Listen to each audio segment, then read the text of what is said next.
Even শৃঙ্খলা বহির্ভূত কার্যক্রম, ইভেন মারামারি করে কখনো কখনো ক্যান্টিনে হচ্ছে পেমেন্ট না করে খাওয়া দাওয়া, এই ধরনের অভিযোগের প্রেক্ষিতে যাদেরকে হচ্ছে বিভিন্ন সময় বহিষ্কৃত করা হয়েছে তাদেরকে পুনর্বার অ্যালটমেন্ট দেওয়া হয়েছে, যেটা বিশ্ববিদ্যালয়ের যে নিয়মকানুন রয়েছে সেটার বহির্ভূত কার্যক্রম। তো তার প্রেক্ষিতে আমরা মনে করি যে এই ধরনের সংস্কৃতি যদি ফিরে আসে, কেউ যদি তাদের কোনো ধরনের পাওয়ার খাটিয়ে বিশ্ববিদ্যালয়ের যে শিক্ষার্থীদের যে চাহিদা, সিটের যে চাহিদা, আপনারা জানেন ঢাকা বিশ্ববিদ্যালয়ে প্রত্যেকটা হলেই সিটের সংকট রয়েছে।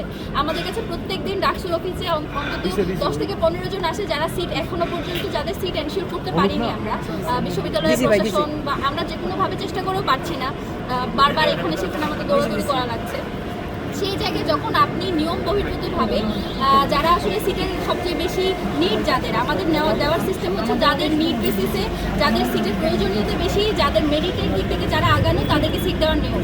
ইভেন মেয়ে হলগুলো, ছেলে হলগুলো প্রত্যেকটা হলে একই নিয়ম। ঢাকা বিশ্ববিদ্যালয়ে অনেক মেয়ে আছে যারা এখনো পর্যন্ত সিটে উঠতে পারেনি, তাদের যেখানে তাদের র্যাঙ্কিং হচ্ছে 18তম 19তম এরকম। তো সেখানে যখন আপনি 5-6 সেশনের কাউকে যারা এত বছর ধরে ঢাকায় ছিল, তাদের তো থাকার একটা জায়গা ছিল এবং তারা থাকতে পেরেছে বলে ঢাকায় থেকেছে, সেখানে যখন আপনি তাদেরকে সিট দেন ফার্স্ট ইয়ারকে বঞ্চিত করে, যারা মাত্র ঢাকায় এসেছে, তখন তো তাদের সাথে সেটি বেঞ্চ আপি হয়। তো এই ধরনের বেঞ্চ আমরা প্রমোট করতে চাই না।